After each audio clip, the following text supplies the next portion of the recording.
Chromosomes. Little strands of nucleic acids and proteins are the fundamental genetic instructions that tell us who we are at birth.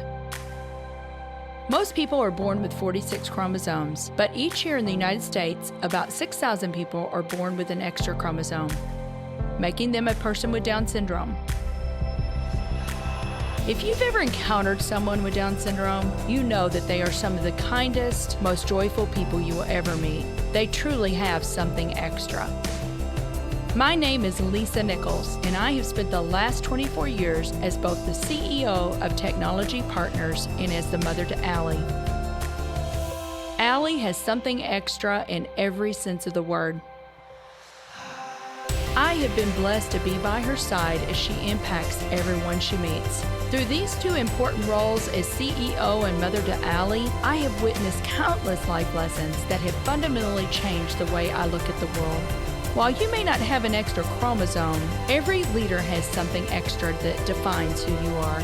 Join me as I explore the something extra in leaders from all walks of life and discover how that difference in each of them has made a difference in their companies, their families, their communities, and in themselves.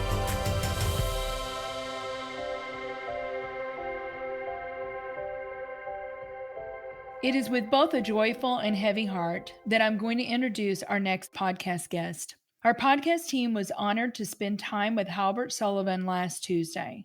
We had an amazing time with Halbert and went over the usual 30 minutes, but I didn't care because every word spoken was relevant, powerful, and needed to be heard. Sadly, on Friday morning, we learned that this dear man passed away on Thursday. Our city has lost a great man, but his life and legacy will live on in the thousands of hearts and lives Halbert touched in his 69 years on this earth. Halbert's life teaches us so many lessons. I hope that in listening to this episode, you will be as inspired as I have been, hearing a true life story of redemption, transformation, and profound impact. C.S. Lewis said, "You can't go back and change the beginning, but you can start where you are and change the ending," and Halbert did just that. I feel confident that Halbert was welcomed into heaven on Thursday with the words, "Welcome home, good and faithful servant." Rest in peace, dear brother, knowing that your life and work will live on in the hearts of thousands, including mine. Well, Halbert, I am absolutely delighted that we could make this work today. I am also very grateful to our mutual friend, Major DeBerry, that said, hey, the two of you need to know one another. And then I found out another dear friend of mine, Jennifer Belmont Jennings, is on your board. So she had great things to say as well. Lisa, I want to thank you for the opportunity, as well as Major for the introduction. And when you talk about Jennifer, she is exciting. She is involved. She goes above and beyond to provide her support to the work that we do at this agency. Yes. We're all connected. I could not agree with you more. And so I cannot wait for our listeners that don't know your story and don't know the amazing work that you're doing. But we got to go back to the beginning. And I know you were not born in St. Louis. You were actually born in Memphis, Tennessee. Now, did you get to go to Graceland? Did you ever see Elvis, Halbert? Yes, I saw Elvis. And yes, I've been to Graceland. But Elvis was a young Elvis when I saw him. Yes. We left Memphis in 1965. But I made trip back in 68 and 69, but yes, I've saw Graceland many times. Oh my goodness. Yeah. We had dinner there one night. It was really a sight to behold, it's like a museum. But I know that you grew up as the oldest of 8 children and you grew up in Memphis. And I want you to tell our listeners, because I've read about your mama, you had a strong mom, Halbert. And you didn't even meet your biological father until you were in your 50s. So she raised you guys as a single mom. You had a stepfather that was in and out of your life. So tell the audience about your mom. You really have some good notes there. I was born in Memphis, but we moved from Memphis in the 60s, as most African Americans migrated from the South. We landed in a place called Rochester, New York. And so I actually grew up in Rochester, New York. I landed in 10th grade in school. School was very important to my mom. It was very important to me as well. When I got to Rochester, New York, the school system there did not want to put me in the 10th grade. Being a African American from the South, I had to take a Regents exam in order to be placed in my right grade. And I thank God for my mother. My mother was all about us going to school. I can remember a time in the early stages of my education. I would come home without any homework to do, and my mother made a trip from her job up to the school just to let the teachers know my kids will come home with homework every evening. That helped me out when I got to Rochester, New York, and had to take the Regents exam. We blew the exam out the water. Not only did they put me in the right grade, but they put me in the honors classes. But shortly after getting enrolled, some folk from the suburban area came into my school district and asked that I be placed into their school district because the curriculum content in the urban school district was not a very good challenge for someone like me. And so education, I thank God for my mother, the way she pressed it. You had to do your homework before you could go outside. We'd get home about 3. She'd come home about 4. We couldn't go nowhere until after that homework was done. We had to do our homework. So we had all the good stuff in that home my mother provided for us. Strong lady. Strong woman. And your mom couldn't even read or write, yet she just knew how important education was and made sure that that was a good foundation for you guys. I think that was the theme for most African American families in the 50s and 60s. They had a huge value on education. I think some of that is missing today. No, my mother could not read or write, but she made sure that we went. Our family was a very poor family. We never got set out for not being able to pay rent. We never had lights cut off in our home. We never not had anything to eat in our home, but she gave us all the right morals and all the values that you needed to be successful in life. She instilled in us a work ethic, and I still carry that ethic with me today. I love it. Yeah, she's to be applauded. I want to move forward. So you were a very good student. As you said, you were enrolled in the honors classes. I think we're even doing dual enrollment, right? At one point where you were in the upward bound class. And Where you got these notes from? hey, I am a good researcher, Halbert. I was a very good student up until about end of the 11th grade, early 12th grade. Yes, I was duly enrolled. I was one of the first students that participated in the Upward Bound program when it was created. I went a half a day to high school, and the other half a day I went to the University of Rochester. I didn't graduate from high school. At come time for graduation, I graduated into the penitentiary. I had began to involve myself in street activity, and I was still going to school, but the court case came before graduation, and I was sentenced to Elmira Reformatory School at the age of 17. Were you arrested based on a burglary? And I was just thinking about that, Halbert, and how You did do some good research. Yeah, I was arrested probably 6 months before incarceration for a burglary. I was burglarizing a hotel, and they caught me and they arrested me for it. And I was given a sentence of 4 years. I was on probation at the time. It's one of the things I tell our guys is that America does give you second chances. At the time of that burglary, I was on probation for car theft, and they had given me some chances on the probation, but I never brought a case. This time I brought a case, and so they had to send me away for the 4 years. So, Halbert, let's talk about that for a minute. You were on a great trajectory, and one decision like that can change the trajectory of your life for a period of time. What do you think that was? What was going through your mind? Or, they say it takes a while for the brain to really mature, right? So maybe you weren't thinking at the time when you were 17. I think that happens a lot of times too, with young kids and making those quick decisions to go out off the path a little bit. A lot of what you just said sounds like something that comes out of a textbook. But more than that, or inclusive of that, is poverty and the environment that poverty breeds. In those 60s, I grew up in a community where all you could see is people selling drugs, people hustling. That was your day to day. When I would come home from school, all the hustlers and drug dealers were out on the streets. They had fine cars, they wore fine clothes, and did they have money? Yes, they had money. And being the oldest of eight, one of the things I wanted to do was to help my mother out, not realizing or not thinking about the depths of what I was getting myself involved in. I did not have any intentions of maintaining or being in those streets, but that environment grabbed me up. So it wasn't just one decision, there were a series of decisions that I had made. The Father's work is what I'm currently doing, but that was not the first work that I wanted to do.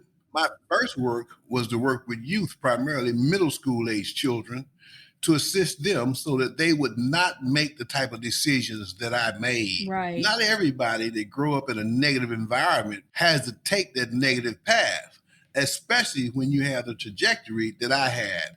The academics, the schools, the colleges, people were supporting me, but I made a bad choice based on that life looked it good. Right. More so than thinking about long term, not listening to the conversations when somebody got arrested or somebody went to prison or somebody got killed, not paying attention to that. And I did have the luxury of success in academics. Bad choices, bad decisions. It was a series, not just one, but a series.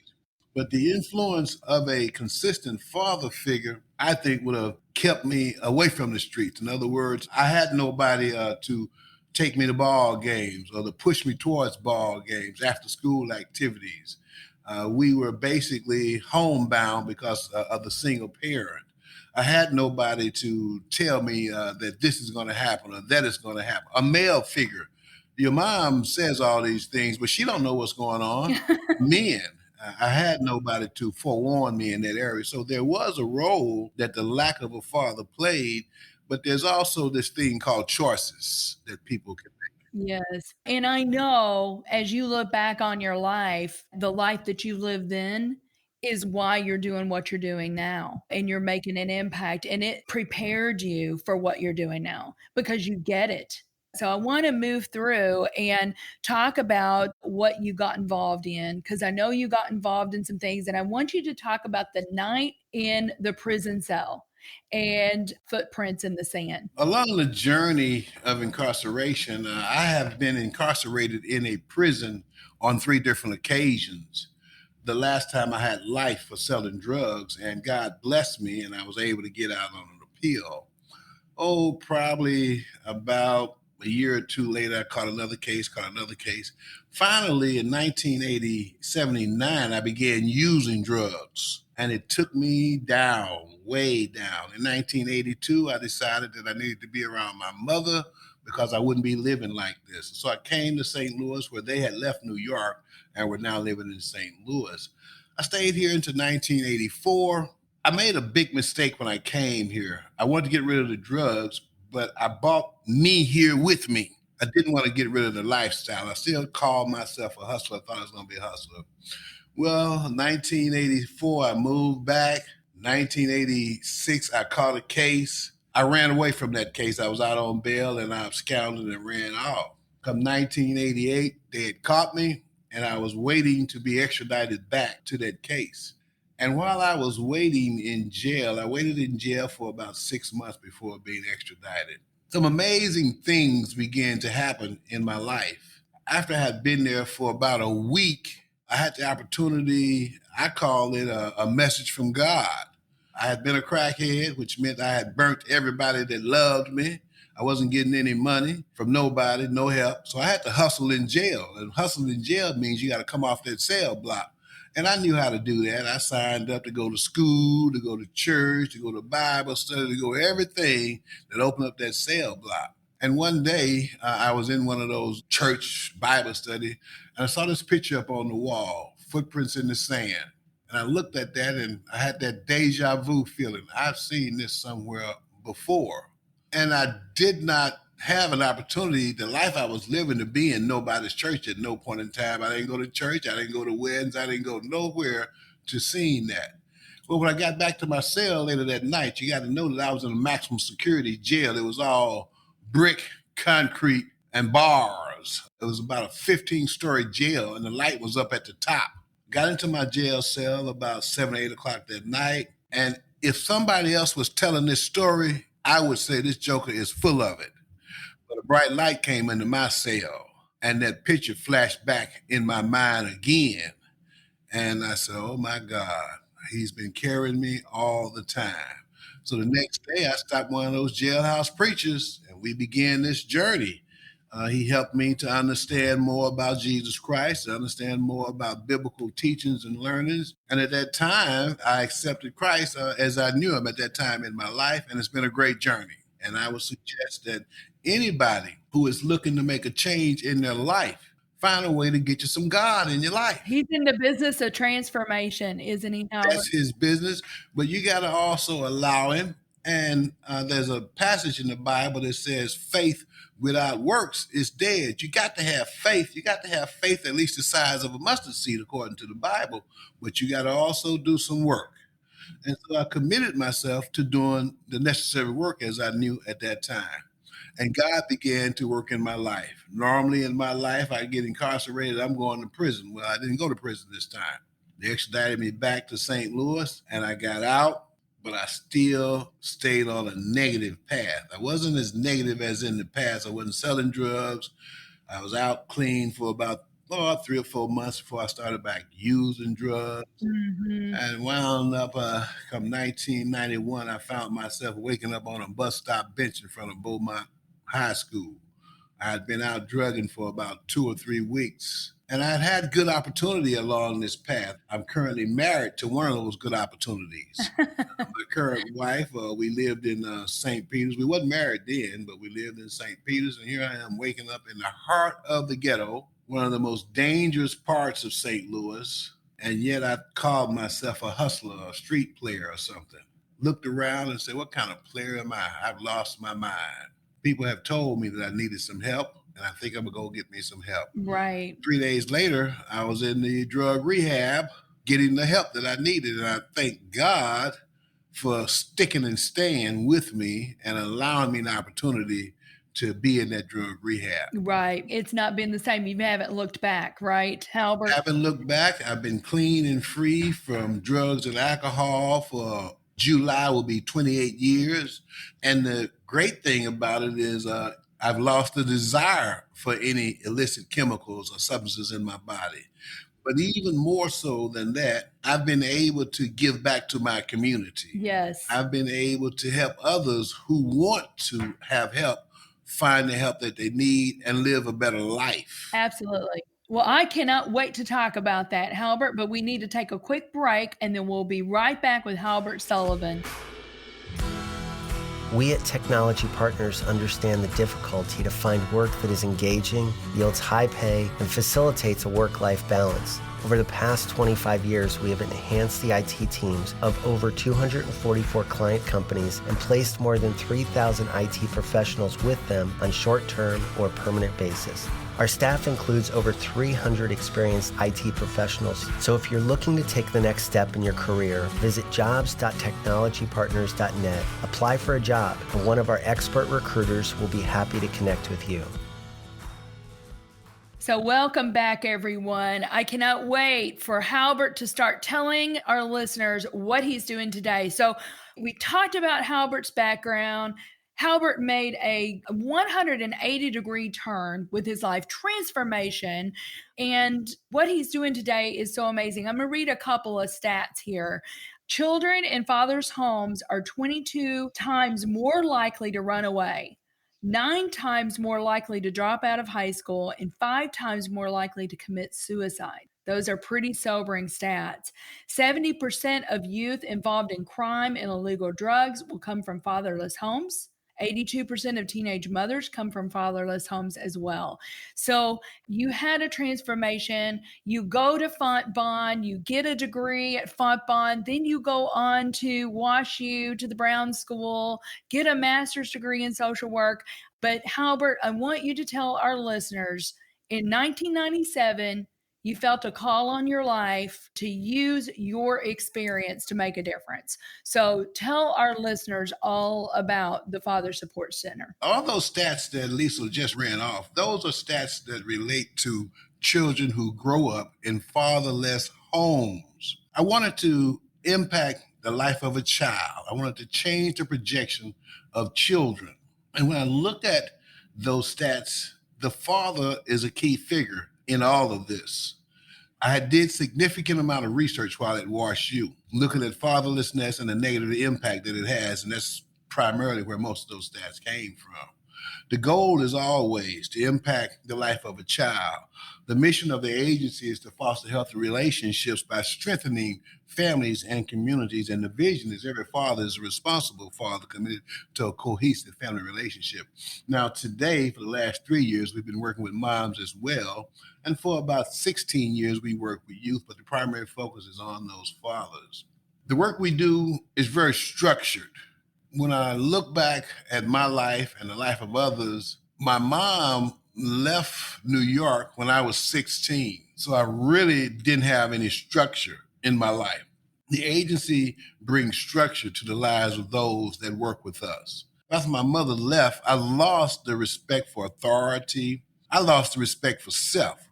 The agency helps a guy to begin to respect himself, bring up his self-worth so that he can look to do better in life. We currently have about 5 programs, but in each program, there's about 5 projects as well. The number one program is our family formation program, and that's where we do the work with the guys. Very structured process. Structure is key. Part of my thinking when I bring all this structure into things is I grew up during Vietnam.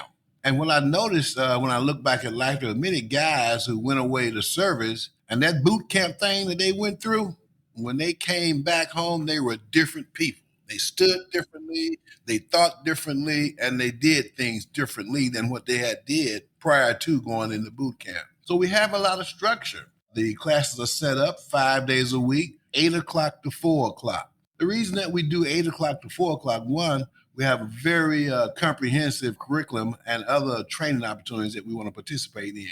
But we also want to get them ready for a job. That's our second largest program, is our employment placement and development program. We got to get them ready for a job. At the end of the day, a father has to have a job. We know that parent and child interaction will have a great impact on a child, but you can spend all the parenting time you want. The man needs to have a job. Fathers feel kind of bad when they can't do things for their children. If you think about guy sitting around, he's got parenting time with his baby, and they're having a good time, and then that ice cream truck come down the street. Ding-a-ling-ling, you all know that ice cream truck sound. All the kids is getting ice cream, but he can't get his baby no ice cream because he don't have a job. He feels bad about it. He'll come back a second time, something of the same nature will occur. He can't buy his baby any Nike tennis shoes. So before you know it, you lose the time spent because he feels bad about not being able to provide for his child. Men love their children just like women do, and we don't want our children to be without. So they start to not come around. That loses the parenting time. Part of our structure involves how you carry yourself. Again, that 8 to 4, getting you ready for a job. You only have one time to make a first impression. So sagging pants is not going to happen at our agency. And that's not going to impress an employer. And what we tell our guys is that the job interview, it starts before you actually sit down with the guy. The job interview starts with the receptionist at that front desk. You come in with your pants falling down, some of those too big clothes, shirts on, and your hat twisted around in the back. When she goes back to let him know that you're here, she's going to tell her opinion, and your interview is over with before it starts. Being on time. Our program, our classes start at 8 o'clock, but we want our men here at 7:45. We're working on that job readiness component. In 1998, after I had gotten everything sort of figured out on paper, I had an opportunity to meet with about 150 employers in a group-like setting. And I shared with them what I was going to be doing and that I needed some assistance, because once I put them through this 6-week boot camp, they're going to need to have a job. So what kind of training do I need to provide? To a man, each one of them talks about entry-level employment. If you can guarantee that they will be here on time every day, then we'll help you with that employment piece. And so that's why we have the 5 days a week, 8 o'clock to 4 o'clock. And that's why we have the structure. Part of changing is that you change. If we allow you to continue with your pants falling down, oversized clothing, what change is that? Part of our curriculum goes into naturally parenting, how a father interacts with his child. That's responsible fatherhood, positive parenting. But we also talk about relationship skills building, how to interact with the mother of that child. Regardless of the nature of your current relationship, you need to be more positive in your interaction with the mother of your child. Oftentimes we have our guys that come to us because they got child support issues. We let them know from the beginning, our goal is to get you to pay child support. That's the number one goal, is to get you financially responsible for your child. We let them know that the child did not ask to come here and that the mother did not produce that baby by herself. And so therefore she should not be the only one responsible for the finances associated. Research supports to take a child from 0 to 18, it costs anywhere from $270,000 to $280,000. And we've done some of the math. One of the techniques that we'll go through is that the fathers tell us how much it costs a month for a child.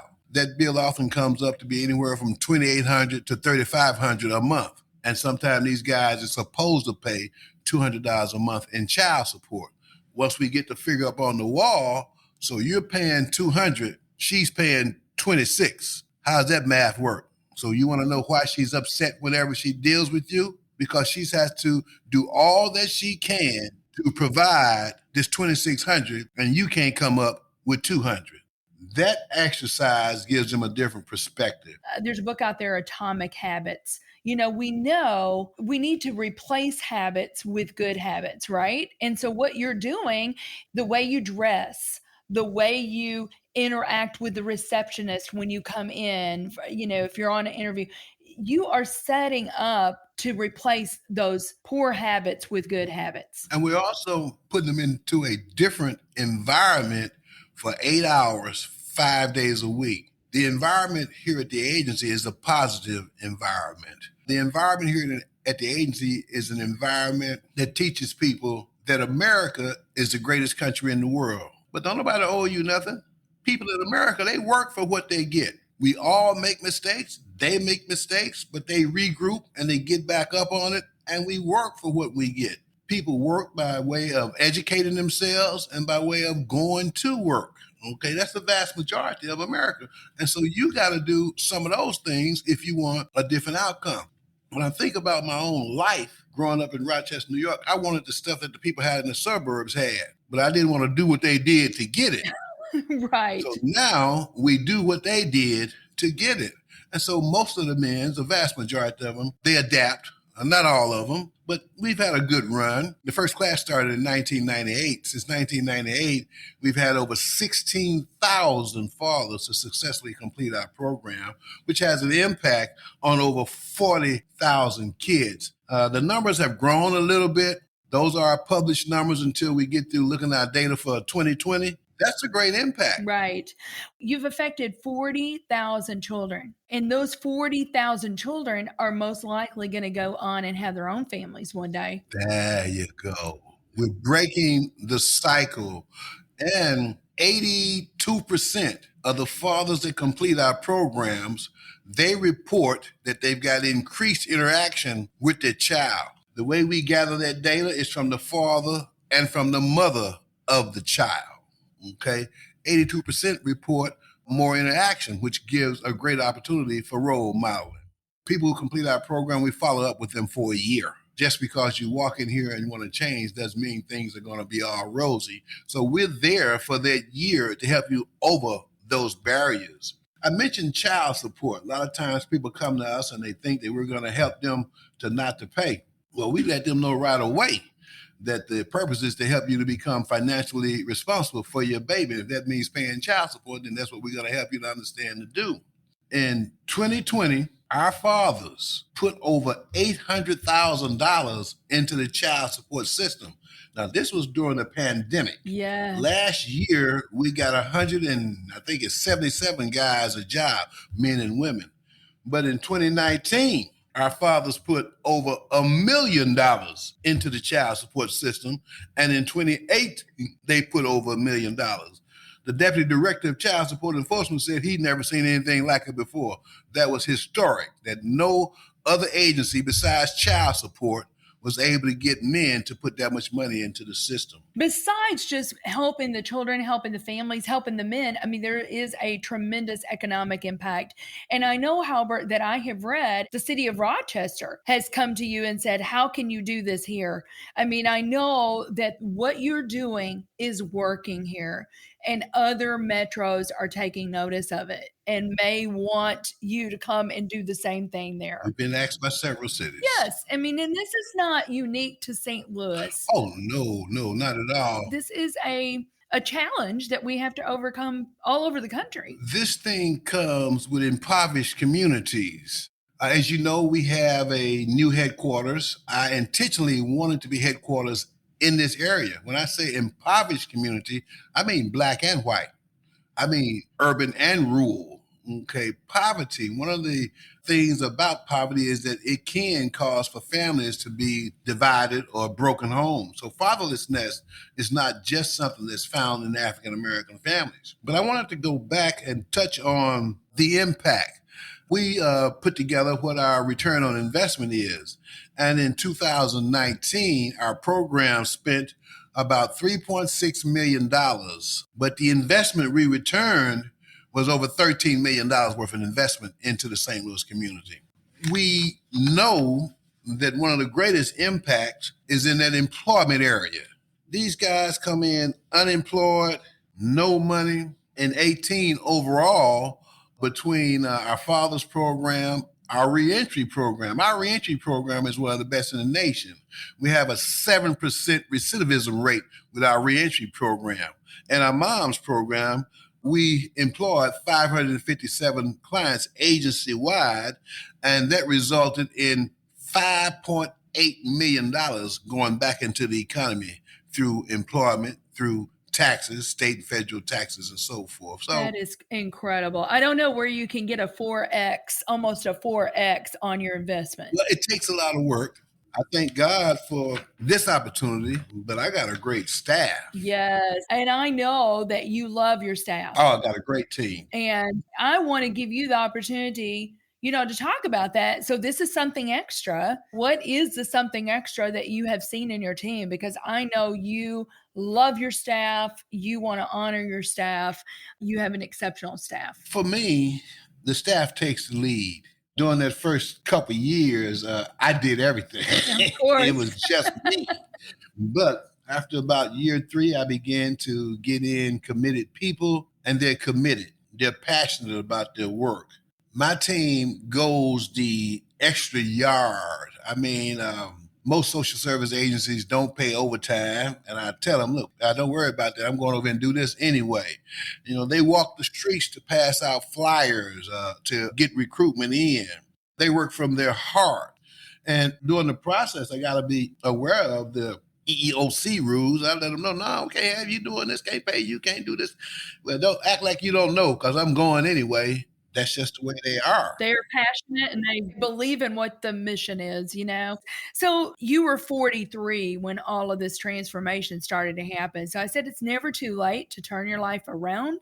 And we're also multidimensional, so you did get God in your life, but you also did the work to get clean by going through the rehab. And it's never too late to make a difference. I mean, you have truly stepped into your purpose. Well, getting clean is valuable, but staying clean. Before going into rehab, I could get clean every other day, but I couldn't stay clean. There was some work required to stay clean. And then at the age of 43, to go into the community college. I told you about them honor rolls and high honor. I went into college. I took me about 6 classes. The first semester, but I had to drop about 3 of them before the semester was over with. I was about dumb as a rock.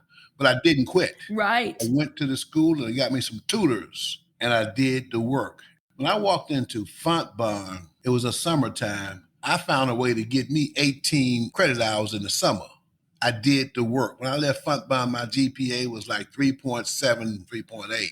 At Brown School, by the time I got to Brown School, I was tired of going to school. Now, we're only talking about 4 years, about 3.5 years later, and I'm still working on my recovery process, but I was tired of going to school. I talked to a sister of mine who had a master's degree. She told me, if you're tired, then get all the credits you can get, but don't quit. One semester, I took 22 credit hours at Brown School, and I did the work. You've got to do the work. I started this agency. I had to have a little part-time job because I couldn't just not have no money. But I would stay up 1, 2 o'clock working on program structure, preparing for the curriculum content the next day. There was a time that I had to do the curriculum, make the cold calls to potential funders. You got to do the work. I heard part of my recovery walk, 2 jobs is for 2 people. No, 2 jobs is for a person who want to pay their bills and still go on vacation at least once a year. 2 jobs is so that I can build some stuff and not just have regular stuff. You got to do the work. Yeah, there's no substitute for it. I've heard the old adage before, you can have a ton of talent, but hard work will trump talent every time. So that would be another awesome lesson to learn from Halbert's life. And I think that circles back to your mama, because your mama taught you how to do the work. I will tell you a story about my mother. One more mama story. One more mama story. When we were in Memphis, Tennessee, and she was single parenting and being a maid, on Saturdays, she would go to the cotton field. We would go to pick cotton in Mississippi, and I would go with her. We would have to meet this little yellow bus at about 2 o'clock in the morning while we went around and picked up people so that we could be in the field while it was still dark. And I'm talking about a cotton field. They're talking about a football field. A cotton field is about twice as long as any football field. You can't never see the end of it. And if you were late, the guy would leave you because he got people to pick up. That yellow bus would hold probably about 50 people, 40 people. He got people to pick up and get you there. Well, one morning, being the kid that I was, I made my mama late. And when we got to the spot for the pickup, that little yellow bus was still sitting there waiting on us. When we got on the bus, the people on the bus started messing with the driver. Why did you wait on her? If it was me, you would have left. Know what that driver told them people? Boss man told me if she ain't on this bus, I don't need to show up. In other words, my mother would get on that cotton field, and where everybody else get 1 sack, a sack was 8 foot long. She'd get 2 sacks and get 2 rows and get finished the same time they did with 2 rows. Wow. The work ethic that she had, it's been passed on to not only me, but my other siblings as well.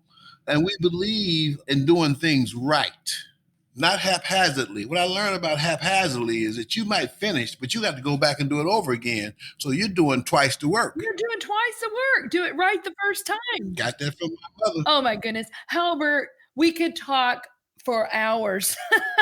I think we could talk for hours, but I do want to give you the opportunity though. If a listener is out there and their heart chords are struck right now and they say, wow, I want to get involved. I love the mission. I love what they're doing. I love the impact. How would a listener get involved? What is it right now? I know funds are always something. That's number one. That's number one.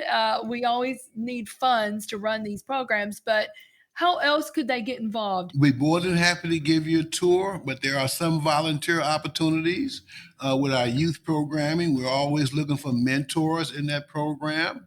We always invite in other people into the sessions with the fathers and the moms. What we want those people to be able to do is to share their life, to let the parents know that you're not the only one that has to go through something.